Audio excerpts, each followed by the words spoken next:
Bonsoir à tous, bonsoir. Ici avant bonsoir, ce soir nous ne racontons pas une histoire. Nous ouvrons un dossier que l'Église a tenté de sceller. Un dossier qui porte le nom d'un homme mort dans l'opulence et dans le mystère. Son nom? Béranger Saunière.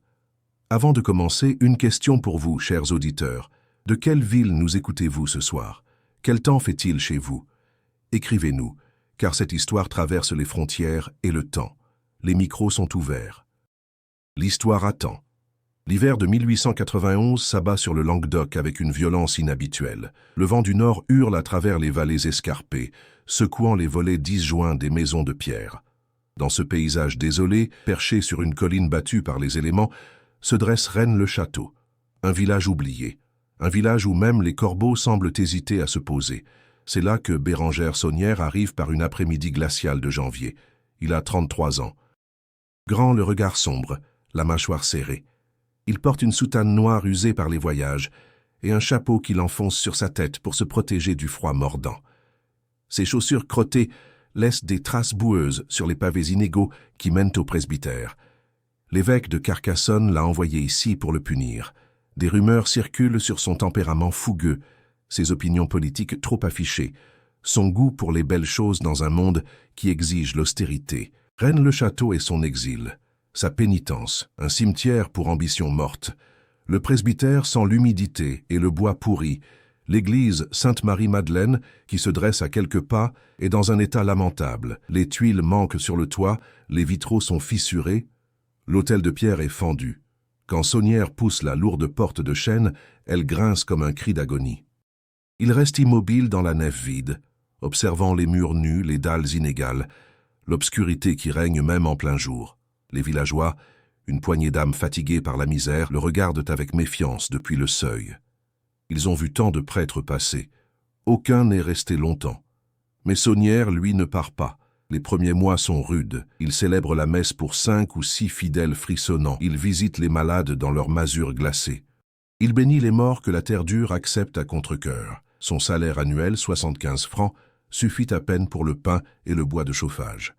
Certains soirs, il se couche le ventre vide, enveloppé dans des couvertures trouées, écoutant le vent qui siffle à travers les fissures des murs. Pourtant, quelque chose le retient ici. Quelque chose qu'il pressent, sans encore le comprendre. Le village a une histoire. Une histoire enfouie sous les pierres, sous les légendes, sous les silences pesants des vieillards qui détournent le regard quand on évoque le passé. Marie Desnarnaud arrive au presbytère en 1892. Elle a 18 ans. Les cheveux noirs retenus en chignon strict, les mains rougies par le travail. Elle vient du village voisin pour tenir la maison du prêtre, cuisiner, nettoyer, entretenir.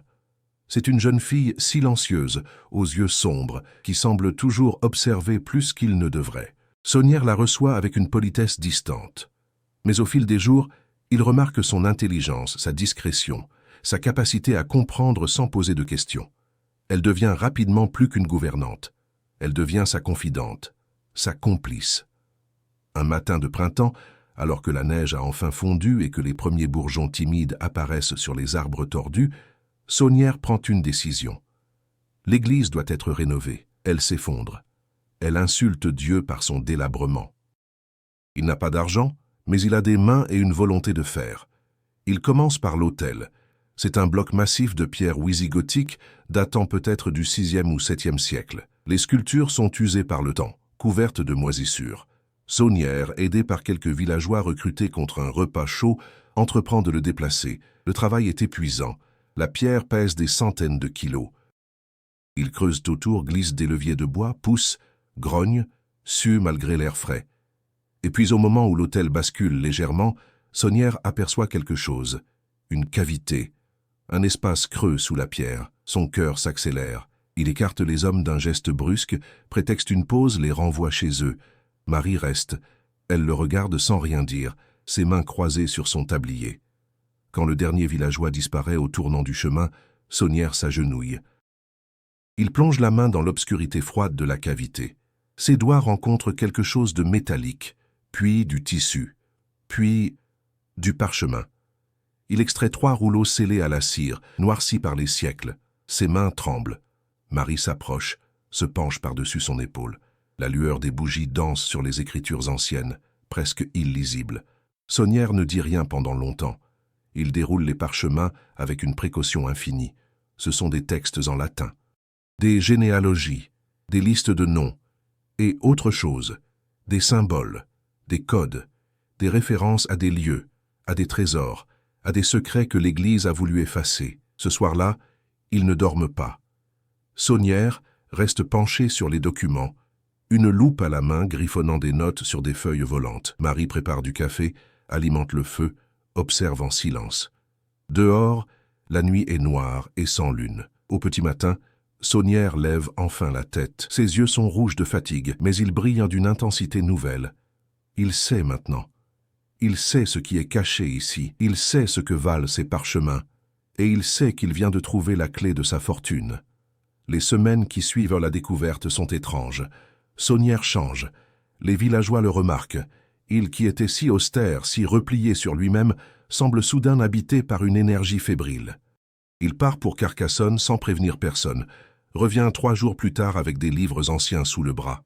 Il passe des heures enfermé dans le presbytère, écrivant des lettres qu'il fait porter par des messagers inconnus. Marie ne dit rien. Elle continue son travail, mais ceux qui la croisent remarquent qu'elle aussi a changé. Elle marche différemment. Elle porte des robes plus neuves. Son regard n'est plus celui d'une simple domestique. En juin 1892, Saunière annonce qu'il va entreprendre de véritables rénovations de l'église. Pas de simple réparation, une transformation complète. Les villageois sont stupéfaits. Avec quel argent? Le prêtre sourit, évasif. Il parle de dons, de bienfaiteurs anonymes, de la providence divine. Les travaux commencent dans un silence pesant. Saunière engage des ouvriers venus de loin, pas des gens du village. Des hommes qui ne posent pas de questions, qui travaillent vite et partent sans traîner. Il supervise chaque détail personnellement. Il refuse que quiconque touche à certaines parties de l'église sans sa présence. Il passe des nuits entières dans la crypte, une lanterne à la main, creusant, fouillant, cherchant. Un matin de septembre, un chariot arrive chargé de marbres italiens. Les villageois sortent sur le pas de leur porte, bouche bée, du marbre. Pour une église de village perdue, c'est insensé, c'est obscène. Puis arrivent les statues. Des saints sculptés dans la pierre fine, aux visages expressifs, aux drapés sophistiqués. Puis les vitraux, fabriqués sur mesure à Toulouse. Puis l'or. Des feuilles d'or pour dorer les cadres, les colonnes, l'autel. Le curé Gélis, du village voisin de Custossa, vient rendre visite à Saunière. C'est un vieil homme au visage creusé par les années, qui connaît tous les secrets de la région. Il entre dans l'église en cours de rénovation et reste figé sur le seuil. « Béranger, murmure-t-il d'une voix blanche, d'où vient tout cela ?» Saunière, accroupie près de l'autel, lève les yeux. Son visage est couvert de poussière, ses mains tachées de plâtre. Il sourit, mais c'est un sourire qui ne monte pas jusqu'à ses yeux. « De la foi, mon frère. De la foi et de la patience. » Gélis secoue la tête lentement. Il fait quelques pas dans la nef, observe les fresques en cours de réalisation, les symboles gravés dans la pierre. Son regard s'arrête sur une statue près de l'entrée. Un démon accroupi, grimaçant, supportant le bénitier sur son dos. Bérengère. Pourquoi ce diable à l'entrée? Ce n'est pas orthodoxe. Ce n'est pas... chrétien? Complète Saunière. Il se relève, époussetant ses mains. Tout ici est chrétien, mon frère. Peut-être plus chrétien que ce que Rome ose encore montrer. Les deux hommes se regardent longtemps. Gélis finit par baisser les yeux. Il repart sans un mot de plus. 3 ans plus tard, on le retrouvera assassiné dans son presbytère, le crâne fracassé à coups de hache, ses papiers brûlés dans la cheminée. Personne ne sera jamais arrêté. Les mois passent. La transformation de l'église continue. Saunière commande des peintures murales représentant Marie-Madeleine dans des scènes inhabituelles. Pas la Vierge Marie, Marie-Madeleine. La pécheresse repentie, élevée au rang de figure centrale. Elle apparaît partout, dans la crypte, sur les vitraux. Au-dessus de l'autel, les fresques du chemin de croix sont étranges. Jésus porte quelque chose dans ses bras. Un enfant? Un sac? Les proportions sont bizarres, les détails troublants. L'un des tableaux montre des soldats romains portant des vêtements écossais. Un autre représente une scène nocturne alors qu'elle devrait se dérouler en plein jour. Marie Desnarnaud aide à choisir les couleurs, à disposer les statues. Elle qui ne savait ni lire ni écrire, semble maintenant capable de déchiffrer les inscriptions latines. de comprendre les symboles alchimiques que Saunière fait graver discrètement. En 1895, les travaux sont terminés. L'église Sainte-Marie-Madeleine ne ressemble plus à rien de ce qu'elle était. C'est un joyau, un scandale, une énigme de pierre et d'or. Mais ce n'est que le début. Saunière commence maintenant à construire pour lui-même. Il achète des terrains autour de l'église. Il fait bâtir une villa somptueuse, la Villa Betania, avec des murs épais, des fenêtres à vitraux, une bibliothèque immense. Il fait aménager un jardin avec des orangers, des palmiers importés du sud de l'Espagne, des fontaines sculptées représentant des figures mythologiques. Sur le linteau de la villa, il fait graver en lettres capitales « Terribilis et locus ist ». Ce lieu est terrible, une citation de la Genèse prononcée par Jacob après avoir vu l'échelle des anges. Pourquoi terrible? Pourquoi pas magnifique, ou béni, ou saint? Personne n'ose lui poser la question. Puis vient la tour Magdala, une tour de pierre néogothique construite au bord de la falaise, surplombant toute la vallée, une tour avec des créneaux comme un château fort. À l'intérieur, une bibliothèque, des milliers de livres rares, des manuscrits anciens, des cartes géographiques du Moyen-Âge, des traités d'alchimie interdits par l'Église. Saunière y passe des nuits entières, seul, une bougie à la main. Parfois, les villageois voient des ombres bouger derrière les fenêtres étroites. Parfois, ils entendent des voix. Des visiteurs que personne ne voit arriver ni partir. L'évêque de Carcassonne, Monseigneur Billard, finit par réagir. En 1896, il convoque Saunière. Il veut savoir. Il veut des comptes.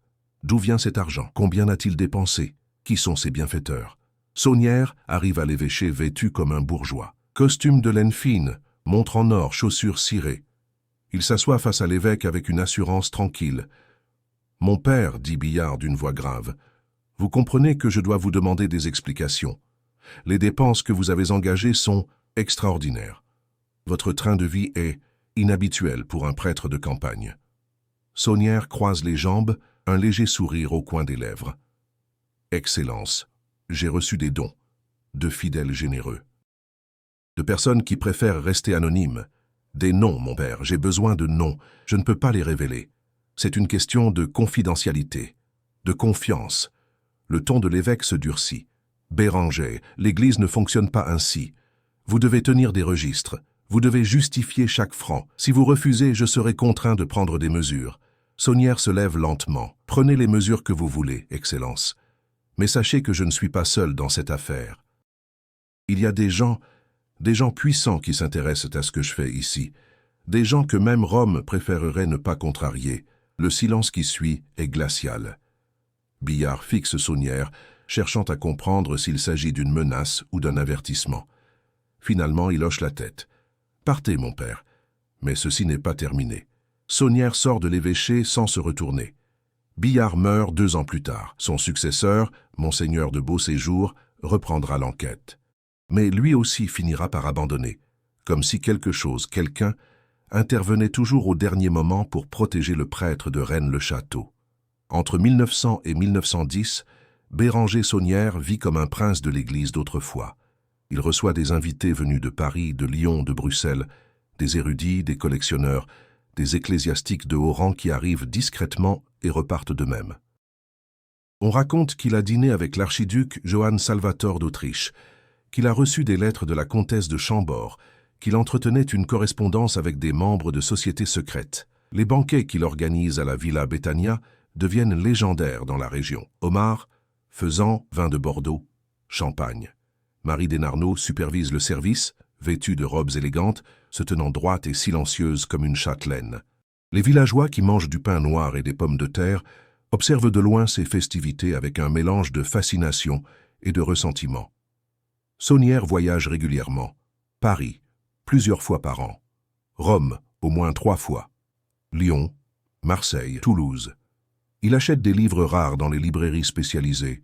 Il fréquente les cercles intellectuels, les salons littéraires. On le voit dans des théâtres, dans des restaurants chers. Un simple curé de campagne qui dépense comme un aristocrate. Les registres paroissiaux qu'il tient sont un cauchemar pour l'évêché. Les chiffres ne correspondent jamais. Les dons anonymes apparaissent et disparaissent sans logique. Quand on lui demande des justificatifs, il présente des documents contradictoires. Quand on insiste, il menace de tout révéler. Mais révéler quoi? En 1902, un journaliste du Languedoc, intrigué par les rumeurs, vient enquêter. Il s'appelle Louis Fédier.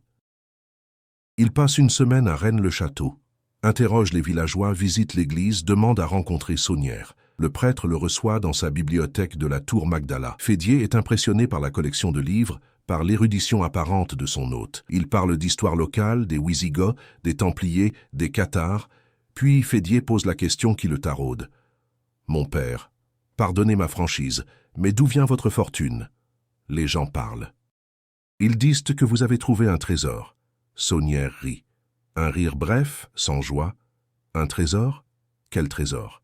De l'or wisigoth, le trésor du temple de Jérusalem, les richesses des Cathares. Les gens adorent les légendes, monsieur Fédier. Mais vous ne répondez pas à ma question. Le sourire de Saunière disparaît. Non, je n'y réponds pas, parce que la réponse ne vous concerne pas, parce que la vérité n'est pas toujours bonne à dire, parce que certains secrets doivent rester secrets pour protéger ceux qui les gardent. Fédier quitte Rennes-le-Château sans avoir obtenu de réponse.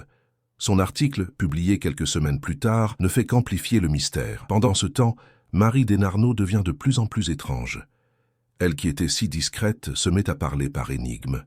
Un jour, elle dit à une voisine venue acheter des œufs, « Les gens d'ici marchent sur de l'or sans le savoir. Ils sont pauvres alors qu'ils sont riches. » La voisine, interloquée, demande ce qu'elle veut dire. Marie sourit, secoue la tête. « Rien, des bêtises. Oubliez ce que j'ai dit. » Mais les paroles restent, elles circulent, elles alimentent les fantasmes. En 1905, un nouvel évêque arrive à Carcassonne, Monseigneur de Beauséjour, un homme rigide, austère, obsédé par la discipline ecclésiastique. Il a entendu parler de Saunière, il a lu les rapports, il décide que ça suffit. Il ouvre une enquête canonique officielle. Des inspecteurs sont envoyés à Rennes-le-Château. Ils examinent les registres, ils interrogent les villageois, ils inspectent l'église, ils convoquent Saunière à Carcassonne pour un interrogatoire en règle. Cette fois, le prêtre ne sourit plus. Il arrive à l'évêché accompagné d'un avocat parisien, cher, redoutable. Monseigneur de Beauséjour est furieux. Un avocat? Vous osez venir avec un avocat dans une affaire ecclésiastique? J'ose, Excellence, parce que je sais comment ces choses finissent. Vous voulez me briser, vous voulez me faire taire, mais vous ne savez pas ce que je sais. Et que savez-vous, mon père? Saunière se penche en avant, les yeux plantés dans ceux de l'évêque. Des choses que Rome elle-même préférerait voir brûler, des choses qui, si elles devenaient publiques, ébranleraient la foi de millions de fidèles. Alors demandez-vous, Excellence, si vous voulez vraiment m'obliger à parler. Le silence est lourd, oppressant. L'avocat reste impassible, ses mains croisées sur un porte-document de cuir. Beauséjour finit par se lever. Sortez, sortez de mon évêché. Mais l'enquête continue. En 1910, Saunière est suspendu de ses fonctions sacerdotales. Il n'a plus le droit de célébrer la messe, de confesser, d'administrer les sacrements. Il s'en moque. Il continue de vivre dans sa villa. Il continue de dépenser. Il fait construire une tour d'eau, un chemin de ronde, une orangeraie. Il voyage, il reçoit. Il se comporte comme si rien n'avait changé. Certains villageois le soutiennent. D'autres murmurent qu'il est damné, qu'il a fait un pacte avec le diable. Les enfants ont peur de passer devant l'église la nuit à cause du démon à l'entrée, à cause des ombres qui bougent derrière les vitraux. En 1915, alors que la Grande Guerre ravage l'Europe, Saunière semble soudain ralentir. Il a 63 ans.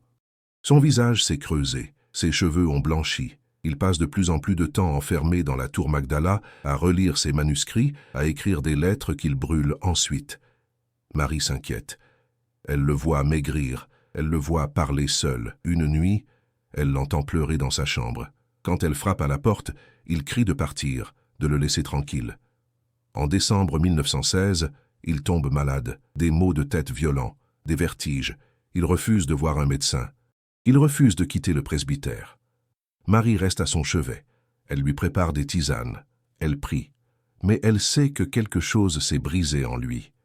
Le 17 janvier 1917, Saunière s'effondre. C'est Marie qui le trouve, étendu sur le sol de pierre froide de sa chambre, les lèvres bleues, les yeux grands ouverts fixant le plafond. Elle court chercher le curé du village voisin. L'abbé Rivière arrive en hâte, sa sacoche à la main. Il monte l'escalier, entre dans la chambre. Saunière est conscient, mais à peine. Il murmure des mots incompréhensibles. Rivière s'agenouille, sort son étole, commence les prières pour les mourants, puis il s'arrête. Il demande à Marie de sortir. Elle refuse. Il insiste. Elle obéit, mais reste derrière la porte, l'oreille collée au bois. Ce qu'elle entend, la glace d'effroi, des sanglots. Pas de saunière, de rivière. Le prêtre pleure. Elle l'entend répéter « Mon Dieu, pardonnez-lui ». Puis, « Comment avez-vous pu? Comment avez-vous osé ?» Saunière parle. Sa voix est faible, hachée. Marie ne distingue pas les mots, mais le ton est celui d'une confession, longue, désespérée. Quand Rivière ressort, 20 minutes plus tard, son visage est blanc comme un linceul, ses mains tremblent. Marie veut lui parler, mais il la repousse et descend l'escalier en titubant. On le retrouve le lendemain, prostré dans son église, le regard vide. Il refuse de parler de ce qu'il a entendu. Jusqu'à sa mort, 10 ans plus tard, il ne dira jamais rien. Saunière agonise pendant 5 jours. Marie ne le quitte pas. Elle lui tient la main. Elle lui parle doucement. Parfois, il ouvre les yeux et la regarde avec une intensité terrible, comme s'il voulait lui transmettre quelque chose. Mais les mots ne viennent plus. Le 22 janvier 1917, à 4 heures du matin, Béranger Saunière meurt. Le corps de Saunière est préparé dans le silence. Marie refuse toute aide. Elle le lave elle-même, l'habille d'une soutane propre. Mais au moment de le mettre en bière, elle donne des instructions étranges au croque-mort venu de Cuisa. Il doit être enterré debout. Les hommes échangent des regards interloqués. « Madame, ce n'est pas la coutume. Les chrétiens sont enterrés allongés. » Marie les fixe de ses yeux noirs, enflammés de chagrin et de quelque chose d'autre, de détermination, de peur peut-être. C'était sa volonté. Il l'a écrit. Il doit être enterré debout, enveloppé dans cette couverture. Elle tente une couverture de laine rouge ornée de pompons, un objet qui n'a rien de catholique, qui ressemble à un tissu d'apparat maçonnique ou à un ornement de rite ancien. Les croque-morts n'insistent pas. Ils font ce qu'on leur demande. L'enterrement a lieu le lendemain par une journée glacée où le vent hurle à travers le cimetière perché. Peu de monde. Les villageois sont partagés. Certains viennent par respect. D'autres restent chez eux, persuadés que Saunière était maudit. Le corps est descendu dans la fosse, debout, face à l'est. Face à quoi? Au soleil levant? À Jérusalem?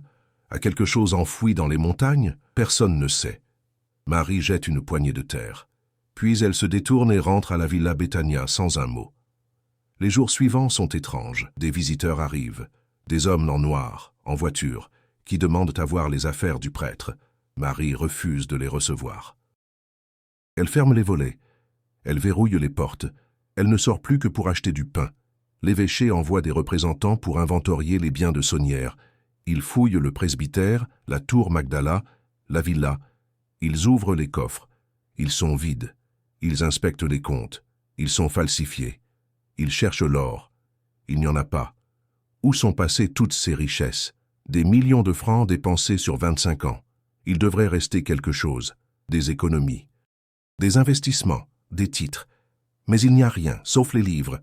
Des milliers de livres, des traités d'alchimie, des manuscrits médiévaux, des cartes anciennes, des grimoires interdits. L'évêché les fait saisir. Une partie est brûlée. Le reste disparaît dans les archives diocésaines, où il moisit encore aujourd'hui inaccessible aux chercheurs. Marie devient l'unique propriétaire de tout. La villa, la tour, les jardins, l'église rénovée. Saunière a tout légué à sa gouvernante. Officiellement pour service rendu. Officieusement pour acheter son silence. Elle vit seule désormais. Les années passent. Les villageois la voient vieillir. Elle ne parle plus. Elle cultive son potager. Elle nourrit les chats errants. Elle passe des heures assise sur un banc, regardant la vallée en contrebas. Parfois, des étrangers viennent frapper à sa porte. Des chercheurs de trésors, des occultistes, des journalistes. Elle les chasse tous.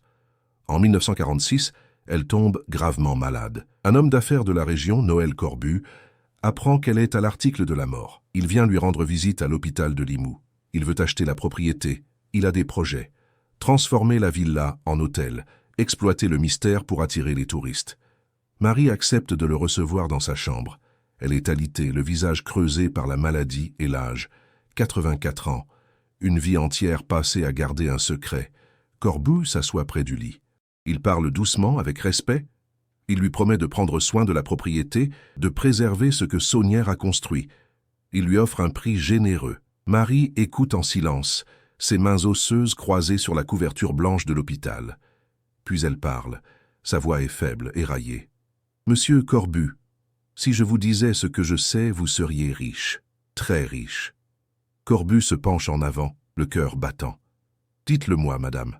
Je vous en prie. » Marie ferme les yeux.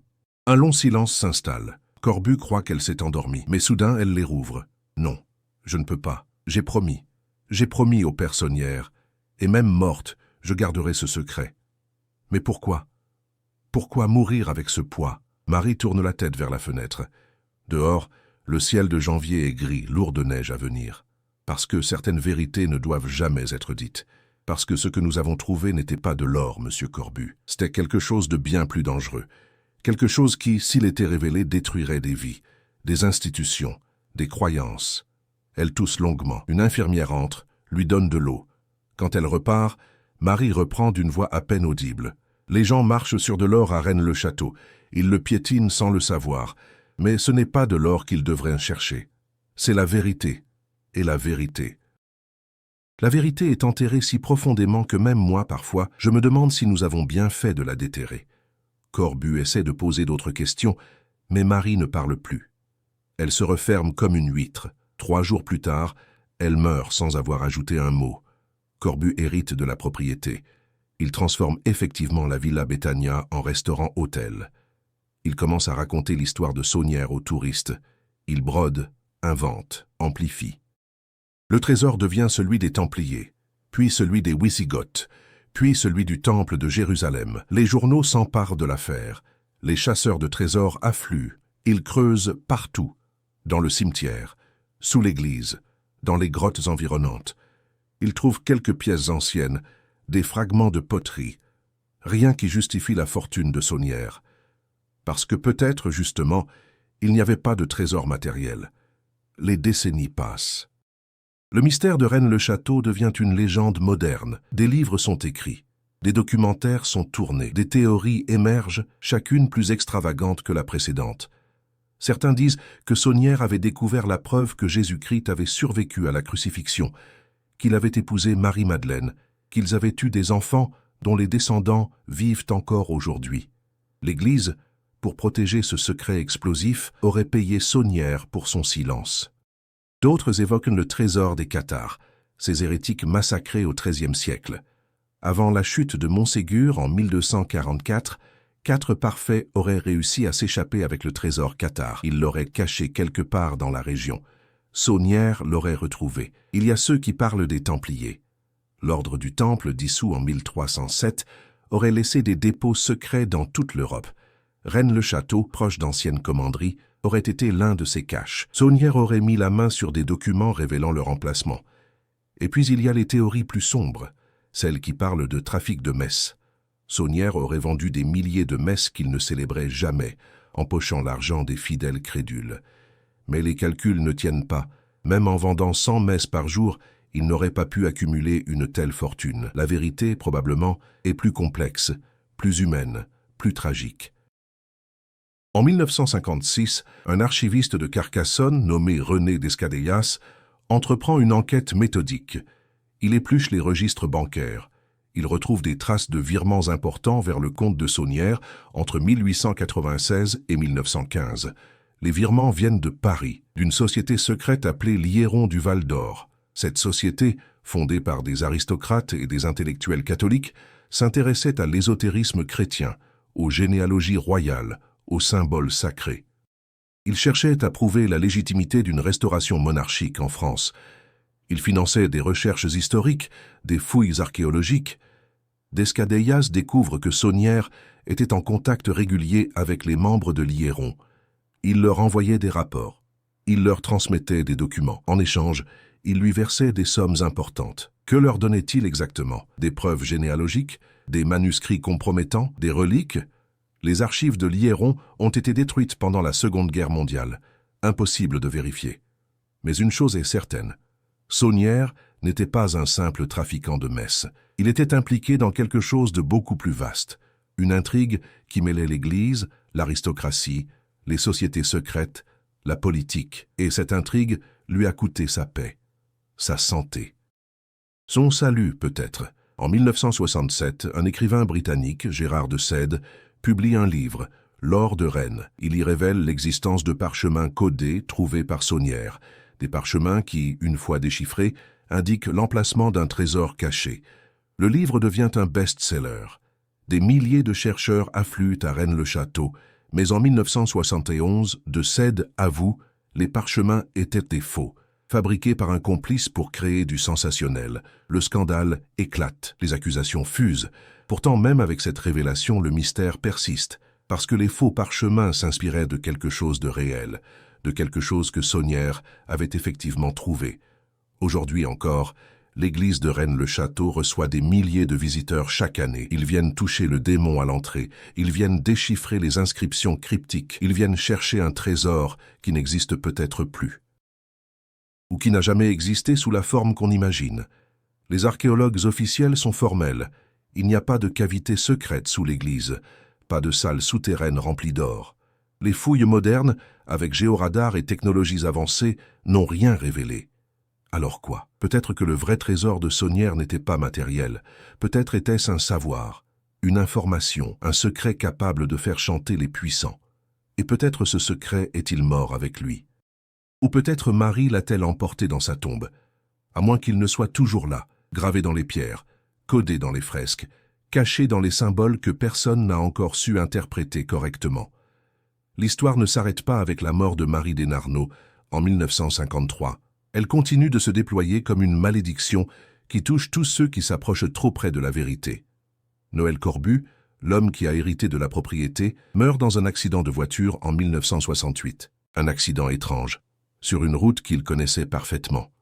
Sa voiture quitte soudainement la chaussée et s'écrase contre un arbre. Les freins avaient-ils été sabotés? L'enquête conclut à un accident, mais des témoins rapportent avoir vu une autre voiture suivre Corbu ce jour-là. Pierre Plantard, un ésotériste français qui prétendait être le descendant des rois mérovingiens et qui a joué un rôle central dans la diffusion du mythe de Rennes-le-Château, meurt en 2000, après avoir été dénoncé comme un mystificateur. Il avait fabriqué de faux documents généalogiques, créé de fausses sociétés secrètes. Mais avant de mourir, dans une interview, il dit une phrase troublante « J'ai menti sur beaucoup de choses, mais pas sur Rennes-le-Château ».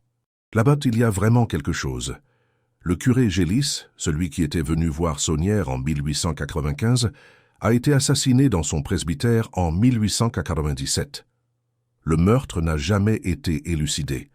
Son crâne avait été fracassé avec une violence inouïe. Tous ses papiers avaient été brûlés. Savait-il quelque chose? Avait-il menacé de parler? L'abbé Boudet, curé de Rennes-les-Bains, village voisin et ami proche de Saunière, a écrit un livre étrange en 1886, La vraie langue celtique. Un livre incompréhensible, qui semble être un ramassis de théories farfelues sur l'origine des langues. Mais certains chercheurs pensent qu'il s'agit en réalité d'un code, un code indiquant l'emplacement du trésor. Boudet est mort en 1915, 2 ans avant Saunière. Lui aussi a refusé de parler. Tous ces hommes, liés par Rennes-le-Château, sont morts avec leurs secrets. En 1984, un chercheur britannique nommé Henry Lincoln publie une série de documentaires pour la BBC. Il y développe la thèse d'une géométrie sacrée autour de Rennes-le-Château. Il affirme que les églises, les châteaux, les points géographiques forment un pentagramme parfait, un symbole ésotérique délibérément créé au Moyen Âge. Les spécialistes rejettent cette théorie. Ils parlent de coïncidence, de projection fantasmatique. Mais les amateurs d'ésotérisme sont fascinés. Le livre de Dan Brown, Da Vinci Code, publié en 2003, s'inspire directement de l'affaire Rennes-le-Château. Des millions de lecteurs découvrent l'histoire de Saunière, de Marie-Madeleine, du supposé mariage du Christ. Le village devient une destination de pèlerinage pour les passionnés de mystère. Mais au milieu de tout ce bruit, de toutes ces théories, de toutes ces spéculations, une question demeure. Qu'a réellement trouvé Bérenger Saunière en 1891 ? Des documents généalogiques prouvant une descendance cachée du Christ? Possible, mais jamais prouvé. Un trésor matériel? Possible, mais jamais retrouvé. Des manuscrits compromettants pour l'Église? Probable. Cela expliquerait pourquoi Rome n'a jamais vraiment voulu enquêter à fond, ou peut-être a-t-il simplement découvert un moyen de faire chanter des gens puissants. Un secret tellement explosif que ceux qui le connaissaient préféraient payer plutôt que de le voir révélé. En 2002, l'Église catholique a finalement ouvert une partie de ses archives concernant Saunière. Les documents révèlent une correspondance entre l'évêché de Carcassonne et le Vatican. Des lettres où l'on parle de l'affaire Saunière comme d'un problème délicat nécessitant une discrétion absolue. Une lettre du cardinal Rampolla, secrétaire d'État du Vatican, recommande de laisser le prêtre tranquille tant qu'il reste discret. Laisser tranquille un prêtre qui vit dans le luxe, qui refuse de rendre des comptes, qui décore son église de symboles hérétiques, c'est incompréhensible. À moins qu'il ne détienne effectivement quelque chose que le Vatican veut garder secret. Aujourd'hui, l'église Sainte-Marie-Madeleine est gérée par la municipalité. Elle est classée monument historique. Les visiteurs peuvent admirer le démon à l'entrée, les fresques énigmatiques, les inscriptions mystérieuses. Mais ils ne peuvent pas creuser, ils ne peuvent pas fouiller, ils ne peuvent que regarder et se demander. Le presbytère où Saunière a vécu est devenu un musée. On peut y voir sa chambre, son bureau, ses effets personnels. Mais les vrais secrets ne sont pas là. Ils sont ailleurs. Peut-être dans la tour Magdala, dont les fondations n'ont jamais été entièrement explorées. Peut-être dans le cimetière, sous les tombes anciennes. Peut-être nulle part. Ou peut-être partout. Peut-être que le secret de Saunière n'était pas un lieu, mais une idée. Peut-être a-t-il découvert quelque chose qui remettait en question les fondements mêmes de la foi chrétienne. Quelque chose qui, s'il était révélé, provoquerait un séisme dans le monde catholique. Marie Desnarnaud l'a dit, les gens marchent sur de l'or sans le savoir. Peut-être parlait-elle littéralement. Peut-être qu'il y a effectivement de l'or enterré sous les rues du village. Ou peut-être parlait-elle métaphoriquement. Peut-être que l'or, c'est la connaissance, la vérité. Et que cette vérité est tellement enfouie, tellement codée, tellement protégée, que personne ne la trouvera jamais. À moins que quelqu'un ne déchiffre enfin le code. À moins que quelqu'un ne comprenne enfin ce que Saunière essayait de dire à travers ses symboles, ses fresques, ses inscriptions. À moins que quelqu'un ne soit prêt à payer le prix que Saunière a payé. Le prix du secret, le prix de la vérité, le prix de la malédiction. Fin de l'émission. Ici, avant bonsoir. Nous avons rouvert le dossier du père Béranger Saunière. Nous avons suivi ses traces de 1891 à 1917. Nous avons exploré les théories, les mystères, les morts suspectes. Mais la vérité, elle, reste enterrée. Peut-être pour toujours, peut-être jusqu'à ce que quelqu'un d'autre, un jour, soulève l'autel de pierre et trouve ce que Saunière a trouvé. Et peut-être alors comprendrons-nous pourquoi il est mort en silence, pourquoi Marie a gardé le secret jusqu'à son dernier souffle, pourquoi l'Église a préféré fermer les yeux. En attendant, Rennes-le-Château reste là, perché sur sa colline, battu par les vents, gardant ses secrets, et le démon à l'entrée de l'église continue de sourire. Comme s'il savait, comme s'il avait toujours su. Bonsoir à tous, et faites de beaux rêves, parce que certaines vérités ne se révèlent que dans l'obscurité.